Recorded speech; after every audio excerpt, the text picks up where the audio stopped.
Telltale made such original and entertaining games, like their take on Batman, for example. They revolutionized the choose-your-own-adventure point-and-click gaming genre, and throughout their entire time as a company, there was never a single company or game in the same genre that tried to compete with them. Well, I mean, there was that one game, Between Two Souls by Quantic Dreams, I think it was called. Oh, wait, what are you... Life is... Are you sure? Well, if you say so. Life is Strange by Don't Nod Studios. Life is Strange is the best game that Telltale couldn't make. This game is more plot twist than meets the eye. It lures you in with the belief that it's going to be the classic coming-of-age story, but you will learn very soon that there is oh so much more here.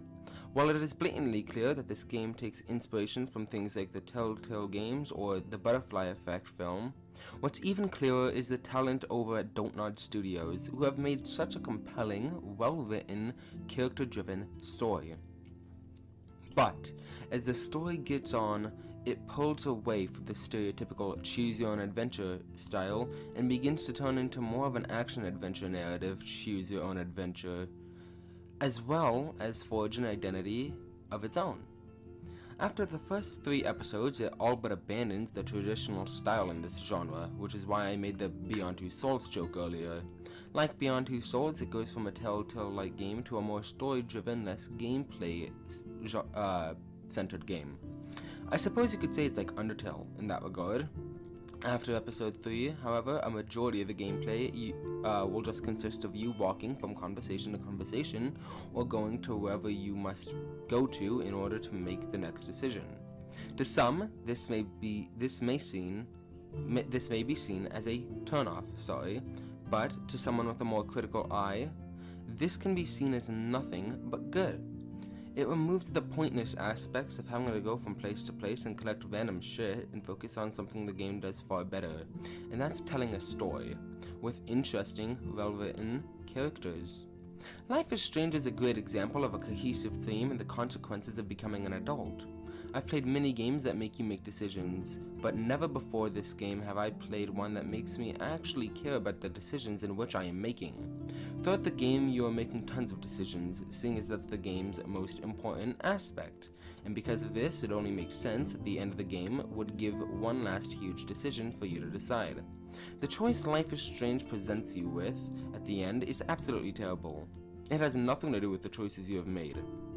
It disregards them entirely, rendering everything as completely obsolete, in fact. No matter what you have done and the choices you have made, you have but 2 options to select from. You are forced to either sacrifice Chloe, leaving her to die thinking that you abandoned her as a kid, leaving her to think that Rachel abandoned her and that the world was pitted against her. But you have the other choice, which is equally as bad. Sacrifice Arcadia Bay and everyone in it, letting you and Chloe survive and live together, presumably in a romantic relationship. Either way, all the choices you made were absolutely meaningless. But were they really? I would wager a fair amount of people who played this game had a hard time deciding what to choose, and I am nothing if not a human. This choice wasn't easy for me either. I had watched videos of people choosing to get an idea for myself, to see the reaction, and yet I still didn't know what to do when I got to that point. But wait, I know the questions you're asking. Who is Chloe? Who is Rachel? How was Chloe abandoned? How did we get here? Yeah, shut the hell up. Let's do some rewinding and I'll catch you up to speed. Life is Strange is an episodic series with 5 episodes, each of which taking place on their own day. It starts off on episode 1, as we would assume it to do, so we kick it off on a Monday. As we start the game, it seems like we're already at the end. We're in the storm. It's raining and we're on a hill. We see a lighthouse, a source of comfort, and we climb up to it. We slowly but surely realize this is not just your regular storm, but in fact a giant tornado, an E6. We soon wake up in the middle of class, terrified by what just happened and how surreal everything was. Our character, Max, goes to the bathroom to wash up. While she's in the bathroom, she sees a popular student come in, freaking out to himself. Yes, himself.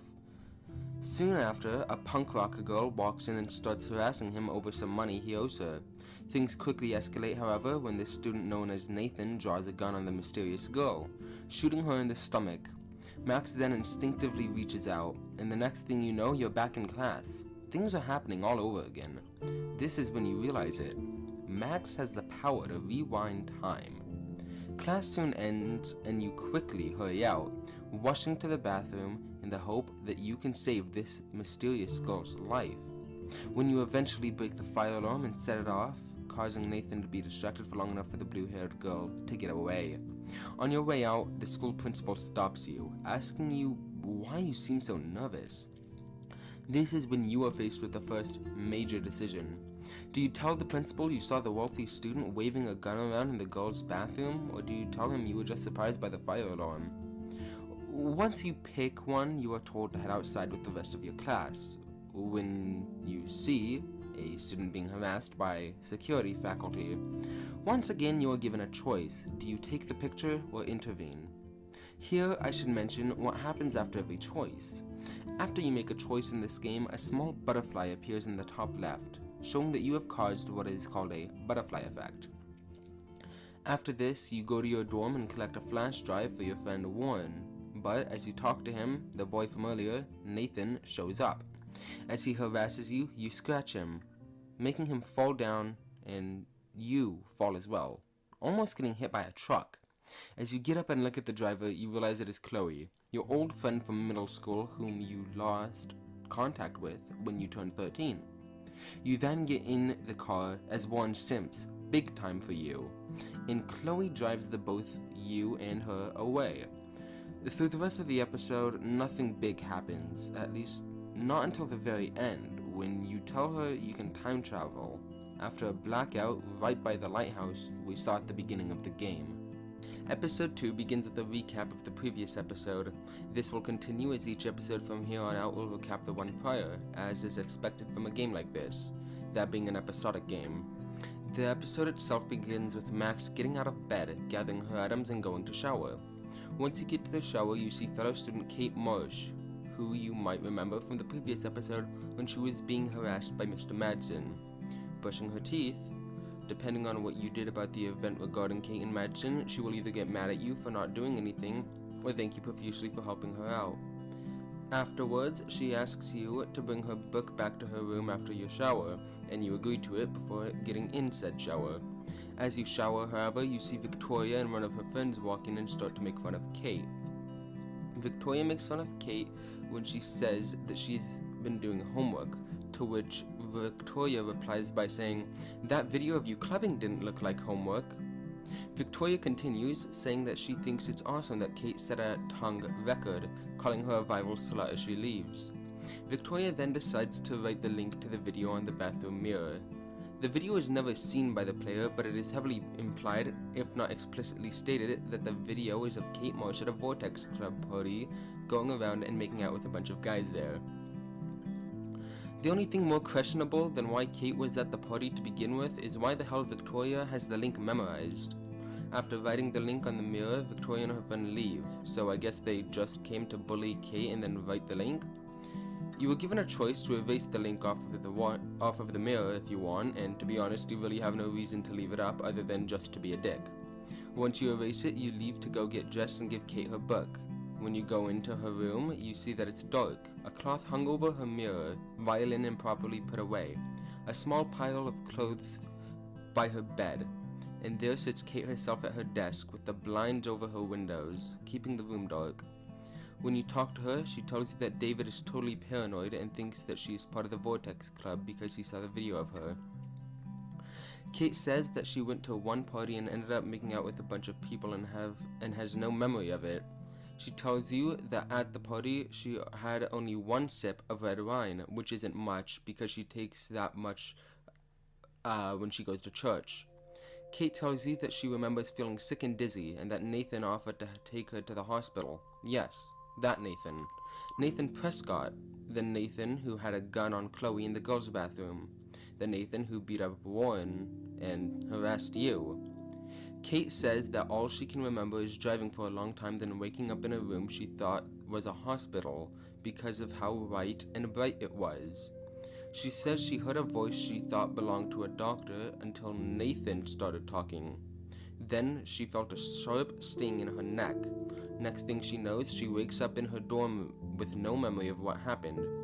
Before you go, Kate asks you to help her make a decision. I need to find out if Nathan Prescott helped me or hurt me after that party. Should I go to the police?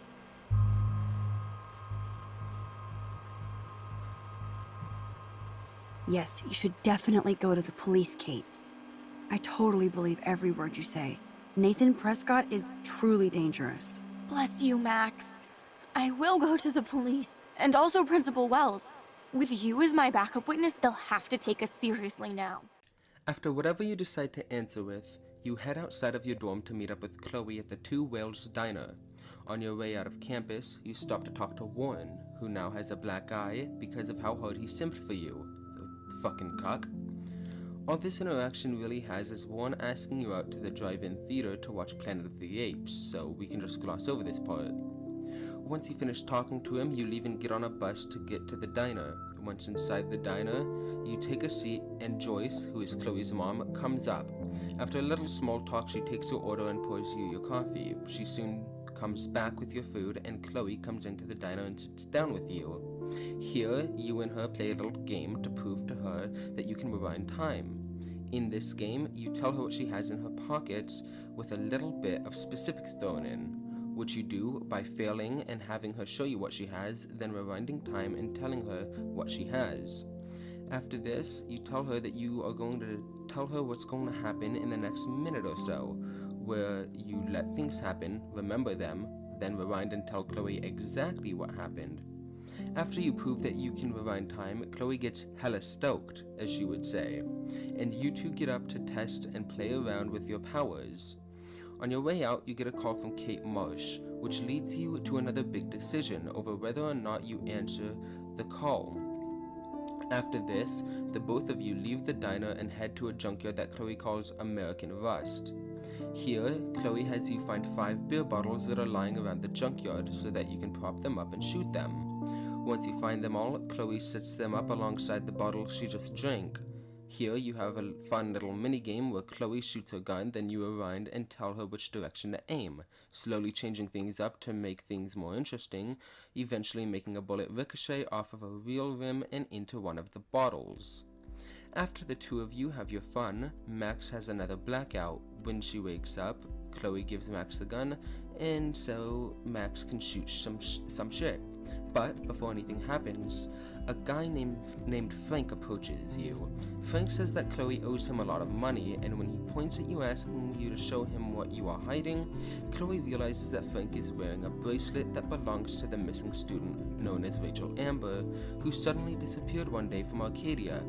When Chloe tries to take it off of Frank, he pulls out a switchblade and threatens to stab Chloe. When he does, Chloe looks over at you, which causes him to look to you too. When the camera pans over, you see that Max is holding out the gun and pointing it at Frank, which he tells her to put down. Here you are given another important decision. Either you shoot him or put it down. If you put the gun down, Frank laughs and takes it, saying he will keep it as interest, and if he isn't paid, he will find Chloe again. If you decide to shoot him, you hear a click as no bullets come out. Frank says that he won't forget this incident and tells Chloe that she has until Friday to pay him before leaving you and Chloe alone. After he leaves, Chloe and you walk along the train tracks together, balancing on either end, holding each other's hands to not lose balance. After walking and talking, both of you lay down on the tracks and relax, or at least that's what you intend to do. It doesn't last long though, as after Chloe explains why Frank was after her, Max gets up to take a picture, but has yet another blackout, only to snap back as she hears Chloe yelling for her help. You find that Chloe is stuck on the tracks and can't get her foot out, and here you must rewind as many times as you must in order to find a way to help her out of the tracks. Once you get her out, she drives you back to the college campus. You then head over to your class and see Kate Marsh talking to Mr. Jefferson, who you may remember as the art teacher. You don't fully hear the conversation, but from what you can gather, it seems as though Kate is upset and Mr. Jefferson is unable to help her. After talking to him, you go to your seat, where there's a little segment of Nathan and Victoria being a dick to you, which is about par for the course. As you sit down, you see Kate outside in the rain, and David hiding behind a tree taking photos of her. As class begins, things go as, well, normal. But things quickly go awry when a student from another class comes in, saying that shit's going down in the girls' dorm. As you and the class head out to see what is happening, you find Kate Marsh on the roof of their school, right as she jumps to her death. Max tries to revive but is almost incapable due to the pain it is causing her. She tries so hard that she accidentally stops time completely. Everything is frozen in time except her. As you make it to the roof, things seem fine, up until you get up there with Kate. Right as you need it the most, your powers stop working completely. Time continues and you are unable to rewind at all. Here is what may be the game's most memorable moment. Here you have no powers other than your memory. You wouldn't believe how things that seem simple may have such a huge effect on this situation. Memory and interest is key. It is only on a single postcard that you learn of her loving father. Only in a note squished between the pages of an older Bible that you learn of her wisdom. You really do get rewarded for paying attention and showing that you truly care about her. Things will be difficult this time. Your powers, they seem to have run out. Here's your biggest moment. You have no powers. It's just you and your words. Your words are your powers right now. It's you and Kate Marsh on the roof of the school. Trying to save her life won't be easy, but it also isn't impossible. You must try to talk Kate down from jumping, and you either succeed and she comes with you, or you fail and she kills herself.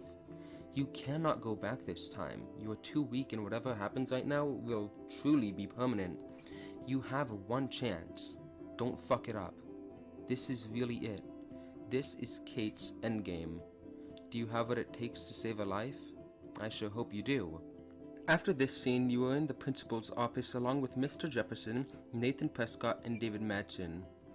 You can tell Principal Wells one of three things. Tell him that Nathan Prescott drugged Kate Marsh and get him expelled. Say that David Madsen was harassing and taking pictures of her and get him fired. Or, lastly, tell him that Mr. Jefferson was talking to Kate before class and that she ran away crying. The only thing that happens here in this option is Principal Wells tells Mr. Jefferson that he will no longer be hosting the Everyday Heroes art contest because it can give bad publicity to the school. Either way, the episode ends with you hanging out with Warren. As you sit with him and look up, you see an unscheduled eclipse is happening. Odd. Maybe something really weird is actually happening in Arcadia Bay. The episode ends with a preview for episode 3. Here, things are gonna start getting weird, or I guess, weirder than they have already been. There's no turning back now. Episode 3 will feature more action than you have seen throughout all of the game thus far. Get ready, because we are breaking and entering Blackwell Academy. Time for some Sly Cooper type shit. However, because I'm lazy and don't really want to do it all by myself, we have a special guest here to help with the video and talk to us about episode 3. Please introduce fellow YouTuber Radcats. Thanks Speakeasy for letting me jump in on this one. Life is Strange up to this point has been quite a ride, but in episode 3 a lot goes down. Everyone is tense after the attempted suicide by fellow student Kate Marsh. Hell, even Victoria seems to show a little remorse in an email. The episode is named after Chaos Theory. The reason it is named after this is because of what the game itself revolves around. This game hinges on the butterfly effect. What is the butterfly effect? Well, let us educate you gamers. The butterfly effect was a name coined by Friedrich Albert Urquhart. God, I hope I said that right. It is the idea that something tiny and insignificant can cause something as big and earth-shattering as a typhoon on the completely opposite side of the Earth. In this game, saving Chloe might be the butterfly that flapped and caused the typhoon. Or maybe it was the actual butterfly. We never truly will know. But anyway, the episode begins with Max getting a text from Chloe demanding that she, quote, get that ass in gear now. When you arrive, she tells you that she stole the spare keys to the school from her stepfather, head of security at school David Madsen. On your way to the school, you see Victoria flirting with the teacher Mr. Jefferson and attempting to seduce him so that she will win an ongoing art contest called the Everyday Heroes. and whoever wins will be flown out to San Francisco for a week alongside Mr. Jefferson. Mr. Jefferson turns her down repeatedly and eventually walks away.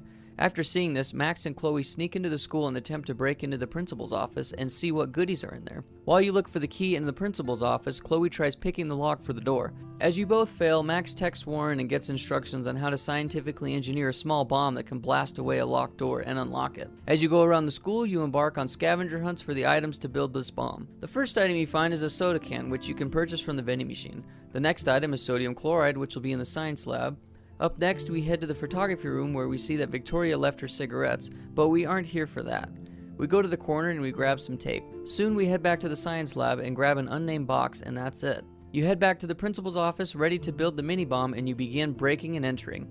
There's a large boom and the door opens. Soon after, there are sirens and Max states the obvious. The fire department has been alerted. After some time-traveling shenanigans, you get into the room without alerting anyone. As Chloe searches for stuff on the principal's computer, Max looks around for any files that she can find. As you look around, you find files on Nathan Prescott, Kate Marsh, yourself, and most importantly, one on Rachel Amber, the missing girl from earlier.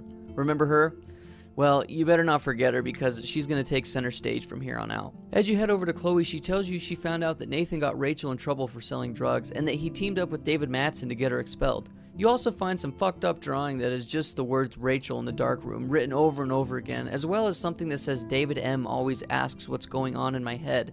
David M. always helps me follow those he follows, both of which being written by Nathan Prescott. Before you go, Chloe finds some money for a handicap fund and suggests that they take it since they could pay off Frank that night, since she owes him money like was mentioned earlier. When you leave the room, Chloe suggests that you go swimming in the school's pool, and as any horny teenager would say to another cute girl, you agree to go and splish splash, as Chloe calls it. After searching through whichever gender locker room you want to, you are tasked with turning the lights on. Once you do, you get to do some well-deserved swimming with a very cute lesbian, pansexual, bisexual, fuck it, she likes Max, so whatever. And after some cute back and forth, Chloe decides to leave. But before you can leave, the school faculty comes in searching. Max and Chloe must now hide from the faculty. Based on what they say, even they sound stressed from Kate's attempt at suicide. Max and Chloe successfully hide from the faculty and decide to bail, leaving this time. Because Max can't go back to her dorm, she decides that the safest place would be to go to Chloe's house and crash there for the night. The next day, you go and wear some of her clothes and are given the choice to either kiss Chloe or not. This choice sets up who your romantic interest for the game will be, either Warren or Chloe. After an argument with David, you and Chloe drive to Frank's RV because Max tells her that Frank and Rachel had shared some form of relationship. After some antics occur, you eventually get the key to his RV and investigate it with Chloe, starting with a decision that either kills his dog or makes his dog happy. While in the RV, you learn that Rachel is having a sexual relationship with Frank, which pisses Chloe off. On the drive back to the school, you, the player, get to find out what happened to Chloe's dad. When she and Max were kids, they were hanging out together on that specific day. Chloe's father, William, decided to go out and pick up his wife, but he never came back because he got in a fatal car crash on his way to get her. Chloe eventually drives you back to the dorm and leaves you without any words. In Max's dorm, she sits and looks at a picture she took with Chloe on the day of William's death. As she looks at it, she realizes that she can go back to that fatal day just by looking at the image hard enough. After spending some time trying to save William, you succeed by hiding his keys from him. But this causes something nobody could have expected.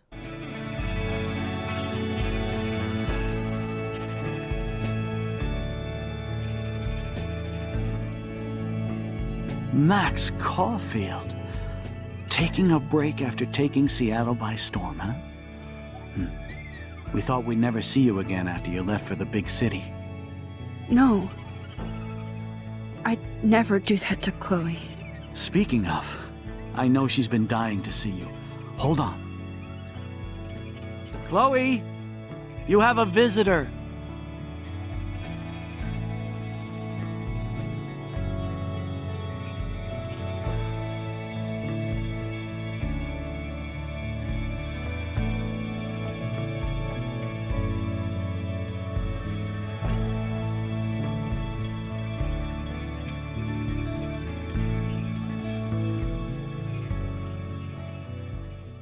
Wow, yikes, my brain hurts. Yeah, Speakeasy, can I tag you back in?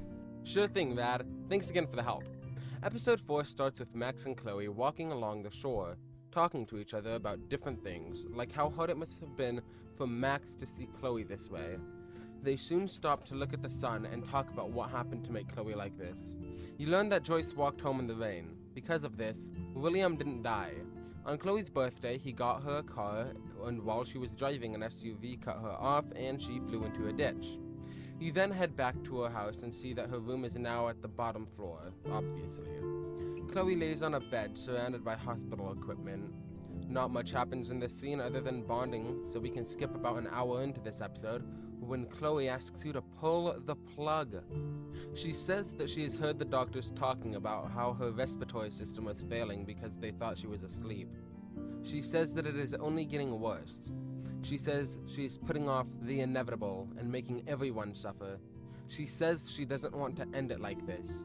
She tells Max that she just wanted to feel like a kid again with Max today, and she finally has felt that again, and she wants it to be her final living memory. She tells Max that all you have to do is turn the IV up to 11. Here, take a look for yourself. Listen, Max. My respiratory system is failing, and it's only getting worse. I've heard the doctors talking about it when they thought I was zonked out. So, I know I'm just putting off the inevitable while my parents suffer along, and I will too. This isn't how I want things to end. What? What are you saying? I'm saying that being with you again has been so special. I just wanted to feel like when we were kids running around Arcadia Bay and everything was possible, and you made me feel that way today. I want this time with you to be my last memory. Do you understand? Yes, I do. All you have to do is crank up the IV to 11. That's right. You are given the option to let this Chloe either live or die. If she dies, you know she dies happily, but her parents don't get to see her last moments alive. But if you keep her alive, you know that everybody will just continue to suffer, along with her family. There is no winning, but I think that granting her wishes would be the best outcome. So, what happens? Well... Chloe, I really don't know if I can do this. I had another friend who wanted to end it all, and I did everything I could to try and save her life. How can I be responsible for ending yours? I mean, there's gotta be another way. Max, you were there for your friend, no matter what. Now I'm asking you to help me the same way. I want to help you, Chloe, but I think my help is hurting. At least you have a choice. When you want to make a decision, you can just do it. Look at me. I'm at the mercy of everybody. For once, I want to make my own choice. The most important one of my life. Please. Help me, Max.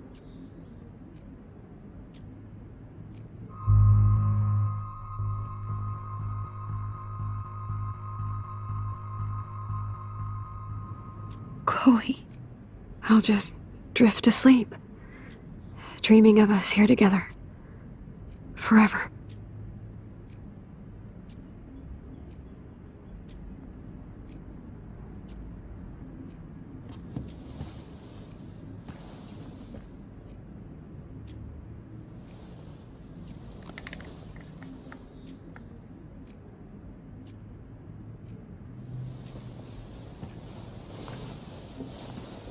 Thank you so much.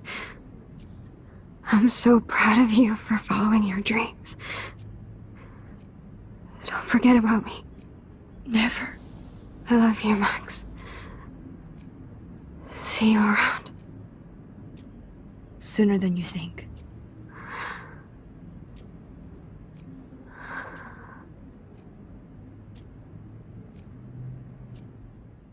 So now you go back and fix everything, letting William die and returning to how you are.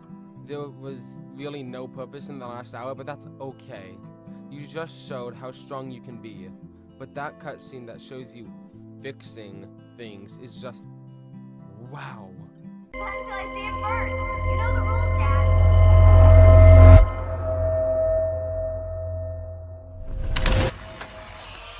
Someday Dad'll get one of them newfangled computers. I hope the flash didn't scare you, Max. This is a keeper.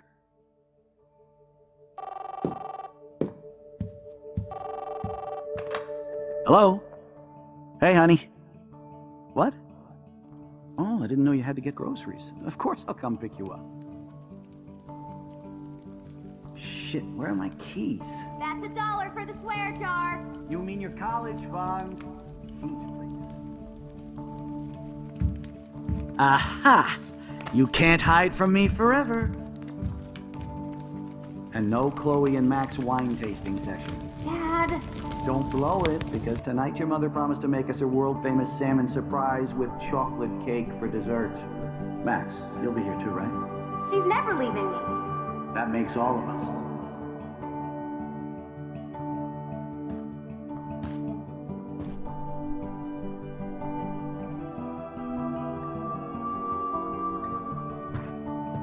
Max, you are being so fucking strange.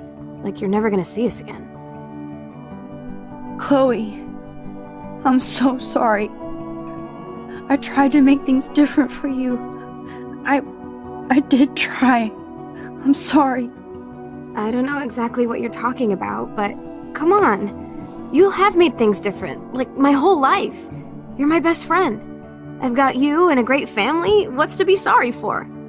We'll be best friends forever. And when we grow up, we're taking over the world. Listen, whatever happens, I want you to be strong. Even if you feel like I wasn't there for you. Because I will never abandon you, Chloe. I'll always have your back. Always. Okay, so what now? Max and Chloe are looking for clues as to the location of Rachel Amber, and you are tasked with going through Step-Ass's files to see what dirt you can dig up on him. Just like a modern-day Twitter user. In his little garbage lair, you find a locked locker, and in it is all sorts of shit. Maps, notes, coordinates. There are even pictures of Kate and Nathan. Weird. Then, depending on how episode 2 ended, you either go straight to school or you stop by a hospital and check in on Kate Marsh. Either way, when you get to school, Chloe will try to get info. After looking around, Max and Chloe go into the boys' dorms, and Chloe keeps watch while Max sneaks into Nathan's room to look for information on him. In his room, you manage to find a porn mag, nice, the pictures of Chloe, and most importantly, Nathan's phone. While looking at it, Nathan comes in and is ready to attack, but out of fucking nowhere, Warren goes sicko mode on his ass and headbutts him. As Nathan pulls out a gun, Warren kicks him, making him drop it. This serves as an excellent parallel to episode 1, where Nathan was beating the shit out of Warren, even if you remember. All I'm going to say is that Nathan totally deserved getting his ass beaten. Up next, Max and Chloe head on over to see Frank. When you get there, a fuck ton of things can go wrong, but once you get things done the right way, Frank agrees to give a list of his clients and their locations. Only because there's a chance that it will lead to finding the location of Rachel Amber. After Max and Chloe use their detective skills, they head to an address related to Nathan. In this address, you find a farmhouse, cool. You find a hidden bunker, even cooler. In the bunker, you find a computer, and on said computer is a picture of Kate Marsh. She's drugged and tied up with tape, completely helpless. Behind it is a cabinet. Inside the cabinet, you see binders that have people's names shown on it. The binders that are shown after every single episode's credits. Victoria's is empty. Kate's just as drugged out of her mind, but Rachel is different. Rachel Amber is lifeless. Rachel Amber has been placed on the ground by Nathan Prescott. And Chloe doesn't believe it, saying that it was all fake. In a panic, you both head to the junkyard and find where she was buried. This scene is heartbreaking, truly. Let me show you everything.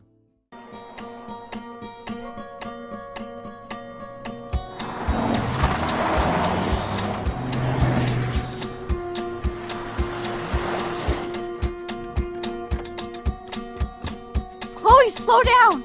Wait for me! I know exactly where I'm going!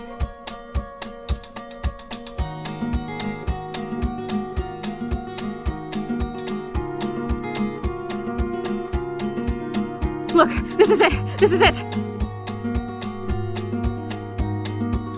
you gonna help me, Max? Chloe, stop! Look. Please, no. Oh! That smell! Rachel! Oh. No, Rachel, no, please not her!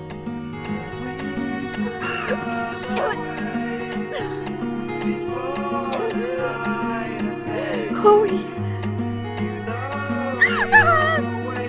Rachel, what? I'm sorry, Chloe. I'm so sorry. I loved her so much. How can she be dead? What kind of world does this? Who does this?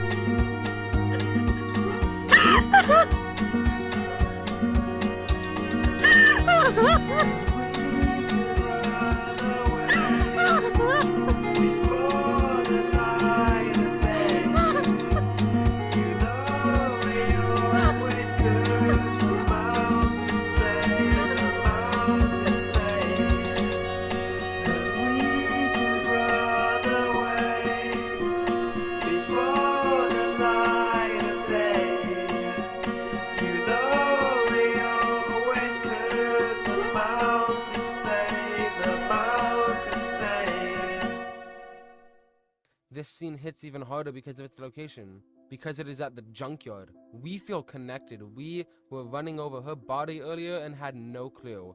This was Chloe's favorite place, and yet her best friend has been dead there the entire time. Next thing you know, you're at the Vortex Club party looking for Nathan Prescott. Chloe is out of her mind. She is going to kill him if it is the last thing she does. But you soon find out that Nathan isn't there. As you leave to check the dormitories, Chloe gets a text from him that says that once he's done, there won't be any evidence left. You haul ass to get to the junkyard, but once you do, well, let me show you.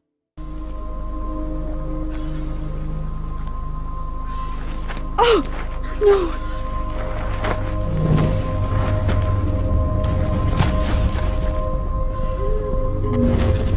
Chloe! Look out! What the fuck?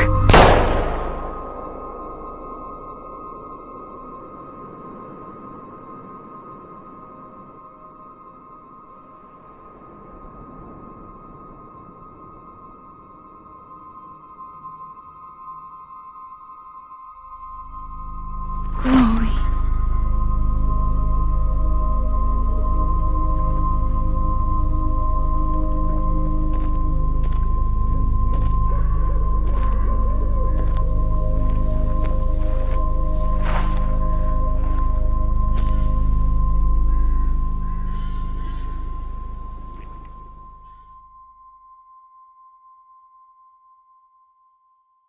So, I want to thank you all for getting this far into the video. I know it's been a little woozy, so let me recap. Episode 1, Nathan tries to shoot Chloe. Episode 2, Kate tries to kill herself. Episode 3, you break into the school, and finally, Episode 4, you learn about the dark room, and learn that Mr. Jefferson is the bad guy? So, where do we start off? The episode begins with Max in the dark room. She wakes up and is duct taped to a chair. She uses her powers to look at an image and go back, learning what happened. You find out that it has been Mark, or Mr. Jefferson as I've called him, the entire time. Nathan tried to replicate it because he saw Mark as a fatherly figure, but he just couldn't capture the innocence like Mark could. He says that the dark room is under 24/7 surveillance, so all he had to do was send a message from Nathan's phone in order to get you where he wanted you. Max then looks at another picture. In this one, she finds out that Nathan tried copying Mark, but he failed and accidentally gave Rachel Amber an overdose. You also find out that once this happened, Mark knew he couldn't keep Nathan around much longer, and so Mark killed Nathan. In this flashback, you see another image and you use it to go back to when that one was taken. This image is the selfie taken at the beginning of the game. You send a message to David telling him the location of the dark room. When this segment ends, you wake up on a plane flying to San Francisco. Since you won the art contest, everything seems to be going just dandy until you get a call from Chloe. In this call, she's panicked and you'll find out that the tornado still came. Wow. and it wipes out the town anyway, killing everyone, even Chloe. You look at your framed picture on the wall and travel back in time, ripping that photo so that you can save Chloe, still ending up in the dark room. Thankfully, before he can kill you, David comes in and rescues you, but not without some of your time-traveling help. You realize that Mark burned all of your pictures, but you realize you can go back and fix things by telling Chloe that it was Mark and not Nathan. You go back by using the photograph you took with Warren earlier. You leave the dark room and call Warren. He tells you that he's at the diner from earlier, and on the way to diner, you get a missed call from Nathan, and truly, it is heartbreaking. Here it is now. 8 p.m. Max, it's Nathan. I just wanted to say, I'm sorry. I didn't want to hurt Kate or Rachel or I didn't want to hurt anybody. Everybody used me. Mr. Jefferson is coming for me now. All this shit will be over soon. Watch out, Max. He wants to hurt you next. I'm sorry.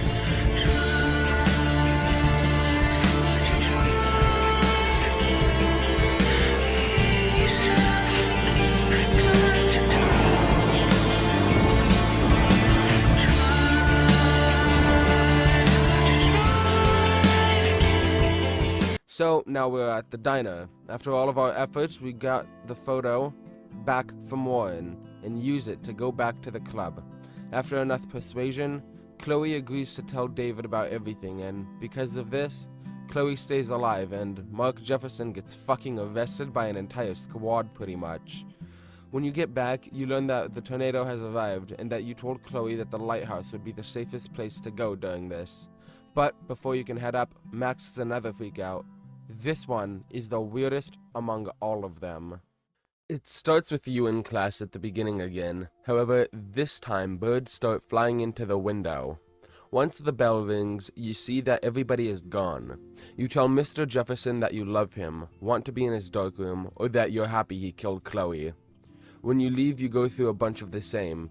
It is you walking through the girls' dorm over and over again until you end up at the outside of Mark's class. You then go through the beginning of episode 1 where you go to the bathroom, but everyone is moving backwards. They're talking backwards, and the music you listen to in the beginning of the game is even backwards. But when you get to the bathroom, you are put into this weird hide-and-seek-like puzzle, where you have to sneak around to the end of a maze. Through the maze, you see some things that walk you throughout the game a little bit. You then sit down and appear in a snow globe, reliving William's death, so we can assume this is the snow globe Chloe has. From there, you appear back in the dark room, seeing Chloe get sexual with many people you've seen throughout the game. Then, you appear in the diner and get into an argument with yourself. You then walk through more memories, fully reliving the game. At the end of your journey, you arrive back at the lighthouse, and now that you're at the end of the game, we're back to the start of the video. Funny how things work out, huh? So now, we're back at the end, and we need to make that decision. Here, I'll let the cutscene play for you. Max! Max, can you hear me? Please say something. Chloe? I must have passed out. Thank God. Don't you ever do that again, okay? I swear. But that nightmare was so real. Was so horrible.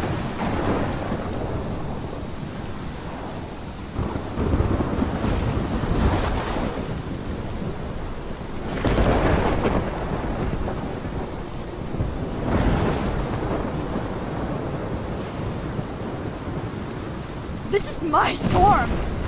I caused this. I caused all of this.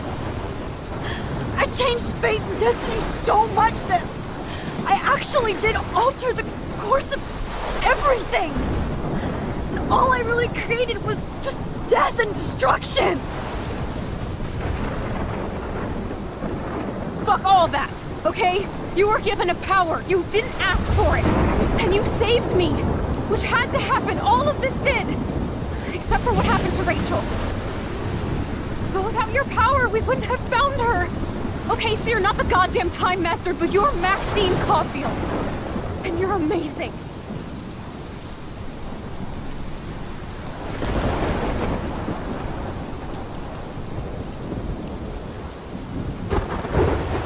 Max. This is the only way. I feel like I took the shot 1,000 years ago.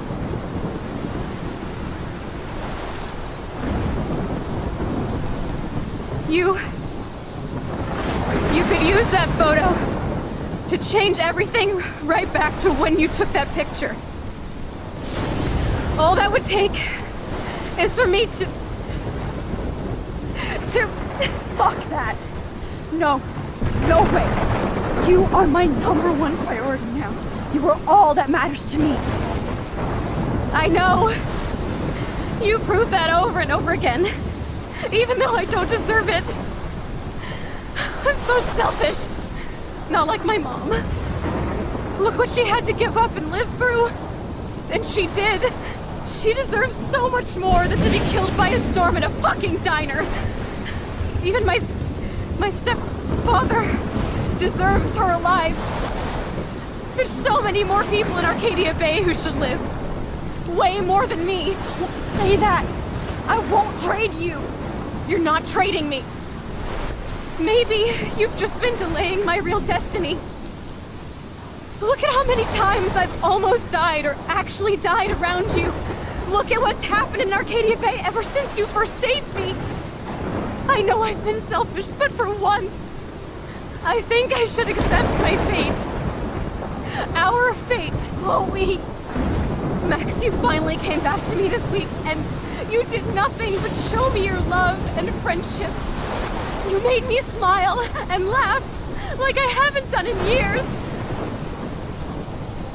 Wherever I end up after this, in whatever reality, all those moments between us were real, and they'll always be ours. No matter what you choose, I know you'll make the right decision. Chloe! I can't make this choice! No, Max. You're the only one who can.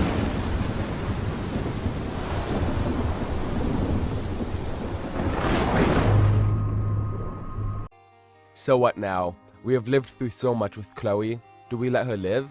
Everybody is going to die. Do you kill her? She is going to die. Thinking you and Rachel abandoned her, neither ever caring enough to contact her. What do? I personally saved Chloe. Fuck the Bay, I got Bay. And we've been through enough together, so let me explain that ending first. When you choose the correct option, you grab Chloe's hand and watch the entire town get destroyed. When it's over, you drive through the town, looking at the destruction without saying a word, and that is pretty much it. But it conveys so much emotion. I'll play it now. Max, it's time. Not anymore.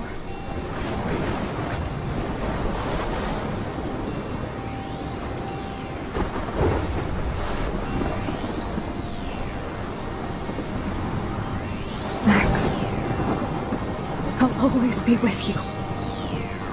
Forever.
could please her.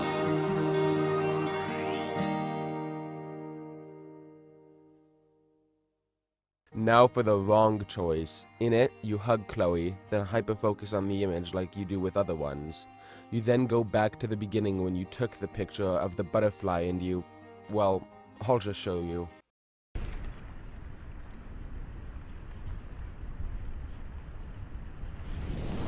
Max, it's time.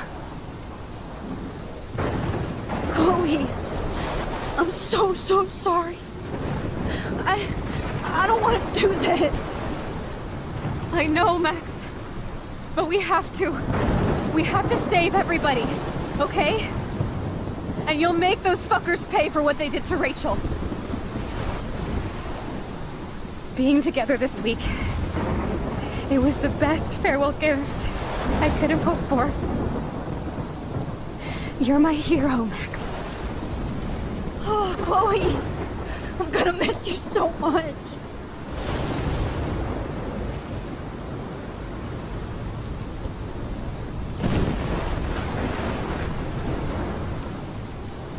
I'll always love you. Now get out of here, please. Do it before I freak. And Max Caulfield, don't you forget about me. Never.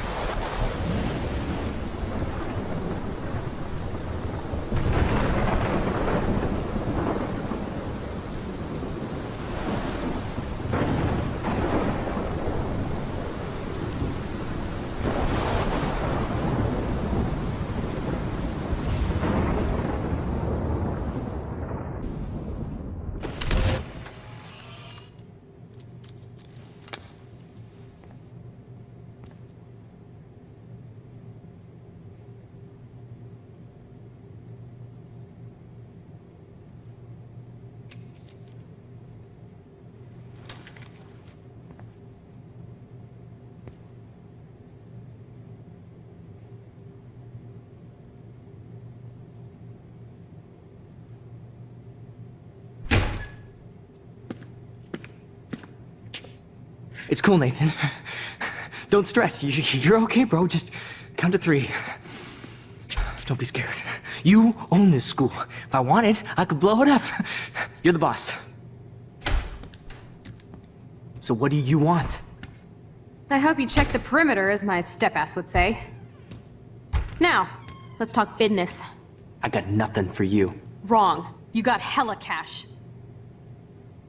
You don't know who the fuck I am or who you're messing around with. Where'd you get that? What are you doing? Come on, put that thing down! Don't ever tell me what to do. I'm so sick of people trying to control me! You are going to get in hella more trouble for this than drugs. Nobody would ever even miss your punk ass, would they? Get that gun away from me, psycho!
I'm going to be honest, I started crying when I saw Frank there, and if you paid a lot of attention to the video, or you just have played through the game yourself, then you will understand why. In essence, this game is a coming-of-age story, but when you pull back the curtains, there is so much more. Life is Strange is a well-written and amazingly executed game. It has a perfect cast of voice actors, and I can't imagine anybody else voicing these characters, especially Chloe. They're all so well-written that it feels like they're real human beings at times. Once again, that Rachel scene when you find out she's dead, God, it's perfect. This game itself has such a well-written story that seeing how little praise and attention this game gets is kind of upsetting. Life is Strange is a beautifully well-written game, and it means the world to someone like me. I knew from the beginning that I couldn't cover this game myself, and that's why I brought in our friend from earlier, Radcats. His channel is much the same in terms of content, as in he makes great content, so go check him out. Link down below, obviously. Like I said, this game is amazing and doesn't get the love it deserves, so check it out. Right now on PlayStation, the full game is only $20, and that's really cheap for 7 hours of gameplay minimum. Plus, if you want, you can wait until the end of September and the remaster will come out, so you can see this game captured in a way more intense way than the original, which will probably clear up 80% of the hiccups this game has, because it all comes from the motion capture. Honestly, it provokes really good, deep, philosophical questions. But more than that, this game proves one thing. This studio proved one thing. Don't Not Studio proved that life is strange.